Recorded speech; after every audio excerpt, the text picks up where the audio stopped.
the 14 stations of the journey of Christ. It is a strange situation which has created the present occasion. 2 years ago, I was going to see a mountain and a beautiful little village nearby. Paul was driving us there. It was a very beautiful sunny morning, and we had the pleasure of walking a path talking about some holy things. We found ourselves on the way to a beautiful church. On the way, we had the 14 stations of the journey of Christ depicted in 14 little temples. During the course of our conversation, I was just making a few remarks about those stations with my brother Paul. I think afterwards it made a very big impression upon our minds. And when I received the program for today some months ago in India, and I saw the title of the lecture this evening, I understood that it was the reminiscence of our journey to that little village. Today, I had the verification. Paul himself came and told me that he felt something interesting about our conversation that day, and he was inclined to select this topic for this evening. One strange idea came to my mind that morning. I have to make a confession of it. It was a reminiscence of one incident during my childhood. When I was a boy of about 13 years, some foreigners came to our village. I was entrusted to them to show the various parts of our town that day. I took them to various important places, including the Roman Catholic Church. And then I took them to a Hindu temple, and they suddenly stopped and said, "We do not enter into it." I was quite a boy. I did not know that religions exist. I was daily visiting the temple and the church and the school by way of veneration just as a boy. Until then, I didn't understand that something like Christianity or Hinduism existed. So I could not understand when they refused to enter into the temple. I asked them why. They said, "This is a temple of idolatry," and that they did not believe in idolatry. And also they believed that God existed everywhere. I made a silly question. If God existed everywhere, He can exist in this temple also. And they had, I think, no reply. They smiled and they entered the Hindu temple. They went with me round the temple and came out. That was the reminiscence I was having when I was walking with Paul, because when I find beautiful and holy temples anywhere, since I am not concerned with the religions, I am concerned only with the temples. And wherever I find the representations in pictures of holy stories, of, let it be paintings of great artists or sculptures, the thought comes to my mind, why such a pious thing can be called idolatry? When something makes us remember of God, and when something leads us into the spirit of devotion, when something brings to our mind a pious incident that happened in the life of God, why should we be foolish to call it idolatry? This is the idea which comes to my mind many times.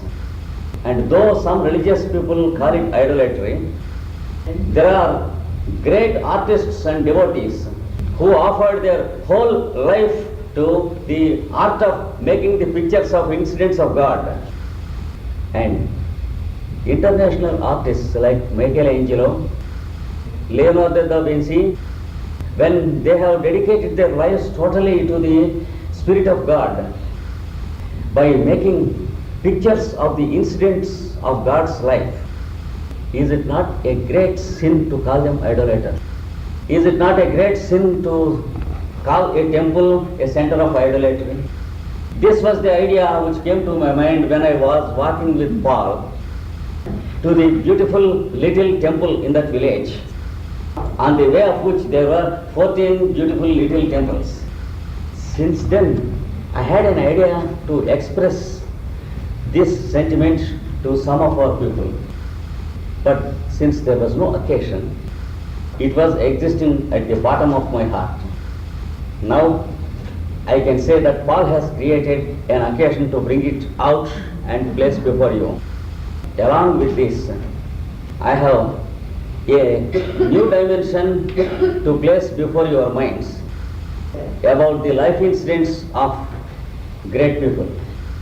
The authors of Indian scriptures mention the lives of great people are linked up with natural phenomena and sometimes social and political crises and some upheavals of nature like a big storm or earthquake, etc. And also in the same scriptures they mention that before these great people come down to earth, there will be signs and signals to holy people who can recognize that a great light is coming to earth. It is always the same. If you read the story of Lord Krishna coming to earth, you know how the incidents tally. It was a story that happened about 5,000 years ago. His parents were imprisoned years before he was born, and every child that was born to them was killed immediately. And that was the circumstances under which Krishna was born as the 8th child of their parents. The 7 previous children were killed instantaneously after they were born, and under peculiar circumstances the child was carried away to some village and he was brought up in a village of cowherds. The birth of Lord Buddha is full of such incidents. Continuously for 5 nights before the consummation of Buddha, his mother was having great divine signs and signals of his coming down. And finally, a big white elephant came down from space through the window in the form of the double triangle, and it came with great brilliance and entered into her brow center. Such signs were there before the beginning of every great light. And the life incidents of those great souls are always extraordinary. Often even the passage that is leaving the physical sheath was also extraordinary. Even the physical death. Often it is of a dramatic nature. Something unexpected was always there. This is what we understand when we carefully study the life of Jesus the Christ. Another idea comes to my mind whenever I study these lines from the ancient scriptures. Nature has a peculiar tendency of producing periodicities. One of the features is the coming down of the Lord through cycles of time. It is called the phenomenon of avatar in India, which means a descent. It is called the return of the Lord and return of the Buddha by the Buddhists. And you know it as the reappearance of the Christ from the books of Alice A. Bailey. So, nature has some peculiar tendency to produce signs and signals, even in the mundane life. If you study carefully the detail of embryology, the embryonic development of the human embryo through 9 months, it is not a blind incident that occurs. It is the enactment of a drama which is always the same story. The drama contains the story of life from its beginning on this earth through all the stages of evolution and finally the coming of the human frame. The modern biologists also have accepted this fact. They accept that protogeny proves phylogeny. That is, that is, the embryo of any living being on this earth enacts the drama of the biological kingdom up to that stage of development. Similarly, the story of human embryo enacts the story of many thousands of years of evolution up to the present stage of human evolution. This gives a clue to understand how the prophecy is there for the coming down of the Lord, and every time how the same prophecy is fulfilled in the form of the incidents of the world teacher who walks on earth. In fact, it is the same light that comes to earth to establish the law once again. That is what is said in the Bhagavad Gita. Whenever there is social and ethical disorder among human beings, and whenever there is a disturbance in the human values, whenever everything goes into total disorder, I will come down to earth again and again and set things right according to the then required necessity. This is how the promise of the world teacher goes according to Bhagavad Gita. So when we read the Gospels and the Old Testament, many times we read some sentences. For example, thus it was written, so it is fulfilled. Such sentences occur in many hundreds of places in the Old Testament and the Gospels. And the sentence that prophecy is fulfilled belongs to such a category. And let us correlate all these sentiments together before we can make a closer study of the life of such great souls, not through the glasses of any one religion, but through our own natural eyes. This is, from this point, I considered always the Holy Bible and the Indian scriptures.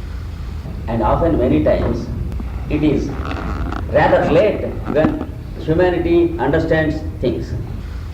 There were not many people who understood Jesus when he was on earth. Many times it was the case.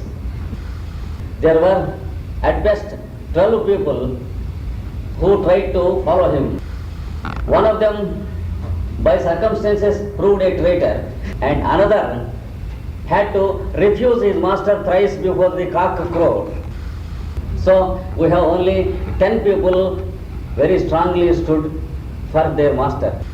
Strange that such a great master as Peter was tempted to deny the masterhood of Christ and his relation with him thrice in the night. So true faith is always a rare commodity. Humanity is eternally traveling towards it.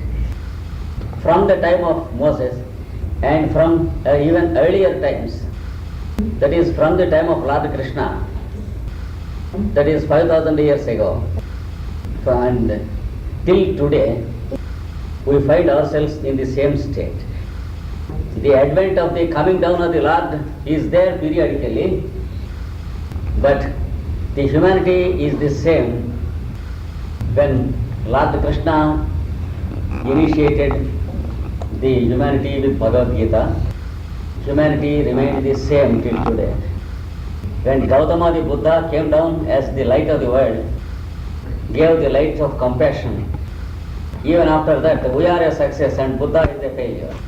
And even after Jesus, who has offered himself up on the Christ for all of us, we are success and he is a failure because we remained the same. And the defects of humanity remained the same. And the human society went more and more downtrodden since the time of Christ till today. So he has his own methods of coming down again and again. Now also some of us feel that it is time for him to come down. And there are some false Christs coming down, promising that the Christ would speak in the television, etc. Promising some nonsense in the name of Christ, instead of meditating upon him and offering ourselves up to the great light. So the humanity remained always the same, but there is one secret. It is the individuals who follow the path of the Lord and not the society at large. Because the word society is only imaginary and there nothing exists except individuals. When the matter of purification comes, it depends upon our readiness to accept, our readiness to follow, and our readiness to submit ourselves to the Lord. And however much religion we may preach in this world, the willingness remains purely individual, and the path is to be followed by everyone for himself. No one can help another to follow the path. So narrow is the path, say the scriptures. The path is razor's edge arranged vertically, upon the blade of which we are expected to walk. This is what the Upanishads speak of the path. And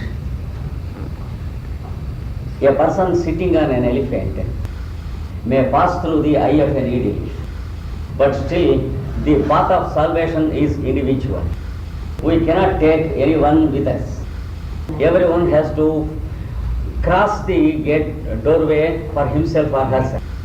So it is for this reason that the Lord comes down again and again.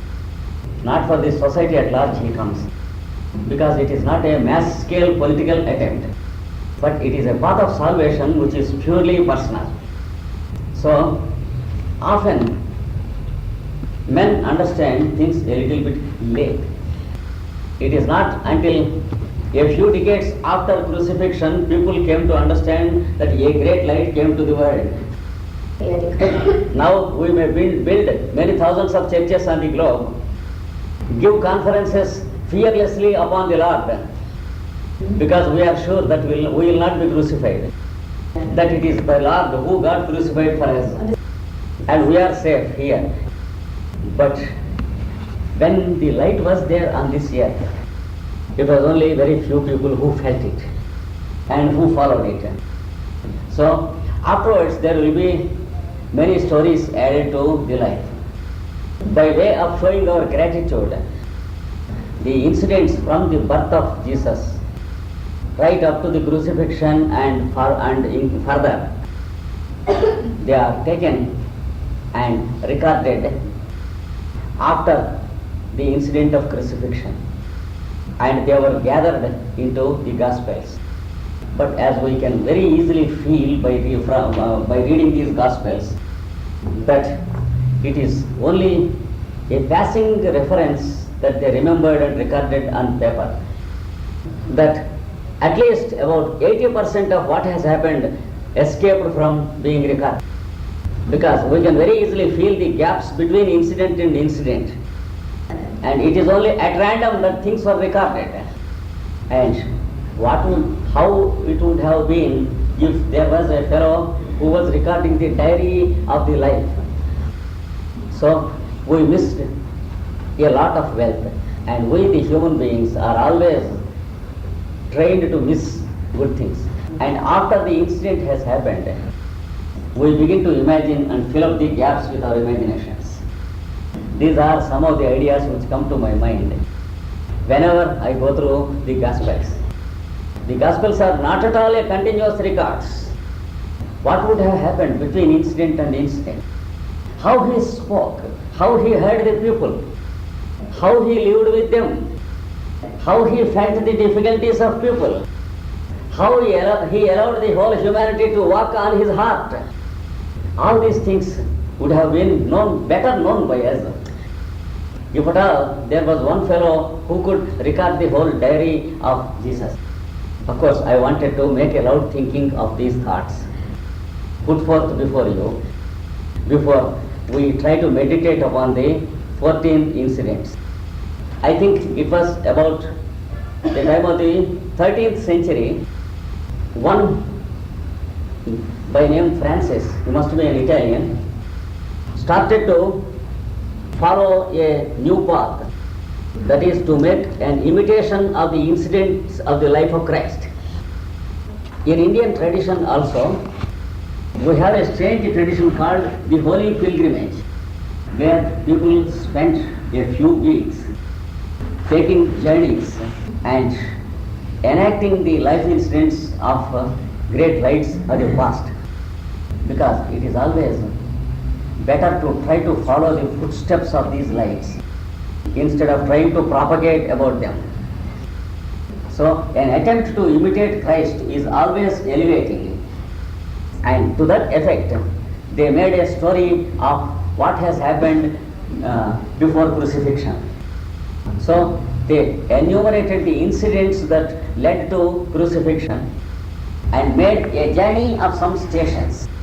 At first it seems there were 7 stations after the pattern of the 7 great churches, church, and 7 great sealed scriptures of the universe, called in the gospel 7 great seals, and the 7 planetary principles that are working in nature, that are called the 7 candles before the altar. According to these phenomena, 7 stations were recorded at first, and devotees used to make an imitation of the story with these 7 stations. Afterwards, the number of stations increased, and there was the system of 12 great stations of Christ, and there was an interpretation according to the 12 zodiacal signs, and then there is the narration of the story in 14 stations, and finally 15 stations. But the story of 14 stations has been standardized by many devotees. Even then, those who followed the 12 stations considered the remaining stations as subsequent additions. But such a critical outlook is not at all welcome in matters of devotion and self-offering to the Lord. So let us try to make a mention for our meditation of the 14 stations. Our brother Paul will project the pictures on the screen. The first station, that is, he was judged and given the judgment, sentenced to death. The second station, a bit difficult, because the Lord has taken cross on his shoulders.